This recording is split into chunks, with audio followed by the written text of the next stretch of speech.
Pandit senior, Coach Justin mengungkap strategi yang digunakan oleh Ketua Umum PSSI, Erick Thohir terkait pemain naturalisasi di skuad Timnas Indonesia asuhan Shin Tae-yong. Seperti diketahui, Timnas Indonesia mengalami peningkatan drastis selama beberapa tahun terakhir di bawah tangan dingin Shin Tae-yong. Shin Tae-yong pertama kali dikenalkan ke publik pada tahun 2019 sebagai pelatih Timnas Indonesia, saat itu Ketua Umum PSSI masih dipimpin oleh Iwan Bule. Skuad Garuda kini sedang fokus bersaing di putaran ketiga kualifikasi Piala Dunia 2026 zona Asia, sesuatu yang baru pertama kali terjadi dalam sejarah sepak bola Indonesia.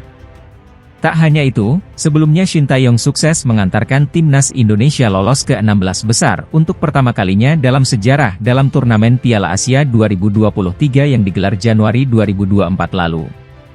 Selain itu, Timnas Indonesia U23 juga tak ketinggalan menorehkan prestasi dengan menembus babak semifinal Piala Asia U23 2024 meski pada akhirnya gagal lolos ke Olimpiade Paris 2024. Di mana salah satu kunci kesuksesan Timnas Indonesia belakangan ini adalah karena gencarnya aktivitas PSSI melakukan naturalisasi pemain keturunan, terutama sejak Erick Thohir menjadi Ketua Umum PSSI. Nama-nama seperti pemain kelas Eropa dan Grade A bergabung ke Timnas Indonesia, seperti Ragnar Oratmangoen, Tom Haye, Jay Itzes, Rafael Struijk, Kelvin Verdong, dan Sandy Walsh yang kini menjadi tulang punggung Timnas Indonesia.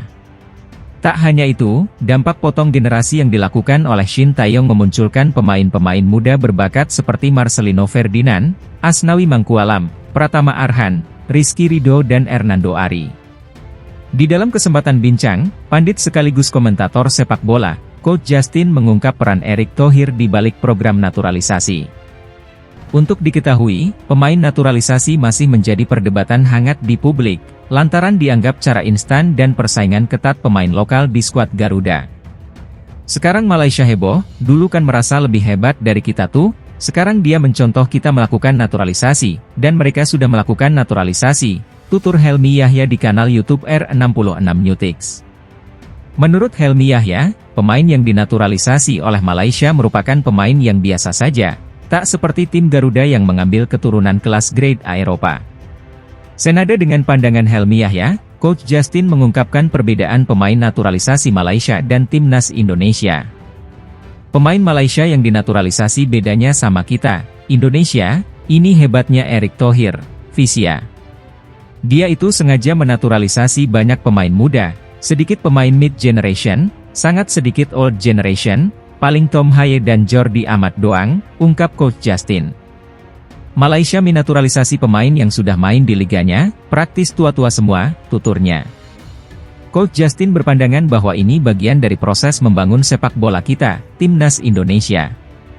Masih dalam proses, let's say 5 tahun lagi, Tom Haye, Jordi Amat nggak main lagi kan, masuk generasinya Sandy Walsh, Ragnar Oratmangoen, Shane Patinama dan Jay Itzes itu masih main kan, terangnya. Di bawah, generasi, sudah mulai matang, jadi benar-benar dibikin long term-nya itu masih berlaku, tambahnya.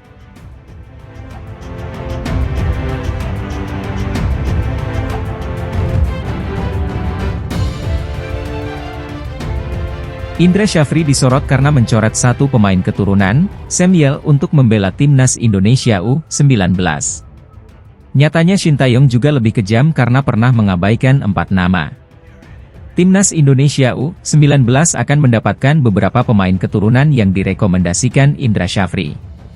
Hal ini dilakukan usai trial di turnamen Toulon 2024. Dari 5 nama pemain keturunan yang dipanggil, Samuel menjadi satu-satunya yang diabaikan Indra Syafri. Sisanya Maurice Mohinoke, Dion Marks, dan tim Gepen segera diproses naturalisasi.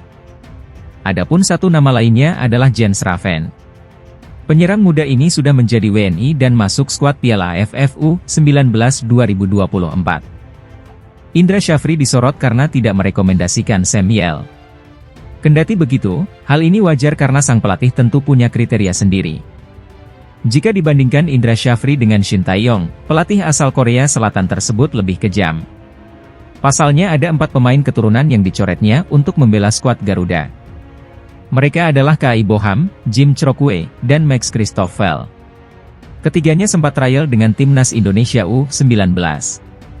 Sayangnya kualitas mereka dianggap belum layak oleh Shin Tae-yong untuk direkomendasikan dinaturalisasi. Satu nama lagi adalah Zico Soore. Ia merupakan pemain yang trial bersama Rafael Struijk, tapi Shin Tae-yong hanya memiliki penyerang Ado Den Haag saja yang akhirnya dinaturalisasi. Meski begitu, terbukti Shin Tae-yong jitu ketika menyortir pemain keturunan yang ingin membela timnas Indonesia. Nyatanya nama-nama seperti Ivar Jenner dan Justin Hubner lolos ketika trial.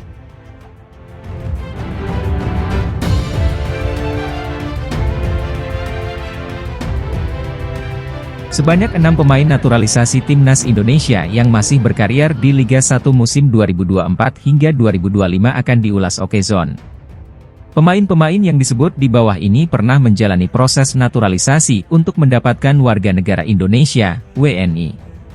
Mereka pun pernah menjadi pemain andalan timnas Indonesia, status yang tidak didapatkan saat ini. Di usia yang sudah tidak muda lagi, mereka masih eksis di kasta tertinggi sepak bola Indonesia, Liga 1. Lantas, siapa saja pemain yang dimaksud? Berikut 6 pemain naturalisasi timnas Indonesia yang masih berkarir di Liga 1 musim 2024 hingga 2025. 6. Mark Klok, Persib Bandung. Mark Klok tak pernah lagi membela timnas Indonesia kelar Piala Asia 2023. Kehadiran Tom Haye serta semakin matangnya Ivar Jenner membuat Mark Klok kesulitan menarik hati Shin Tae-yong. Saat ini, Mark Klok berstatus sebagai pemain Persib Bandung. Ia bertekad mempertahankan gelar Liga 1 yang disabet Maung Bandung, julukan Persib Bandung, di musim 2023 hingga 2024. Gol 5. Diego Michels, Borneo FC. Diego Michels saat ini berstatus Kapten Borneo FC.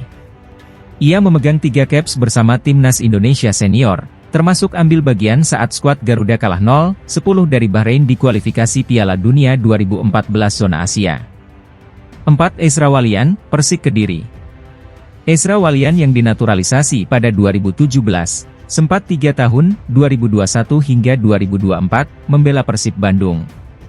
Pemegang 9 caps dan 3 gol bersama timnas Indonesia memutuskan pindah ke Persik Kediri pada bursa transfer Liga 1 2024 hingga 2025. 3. Stefano Lillipali, Borneo FC. Stefano Lillipali masih tampil oke di usianya yang sudah tidak muda lagi, 34 tahun. Musim lalu di Liga 1 2023 hingga 2024, Lillipali mengemas 11 gol dan 17 assist dari 34 penampilan bersama Borneo FC.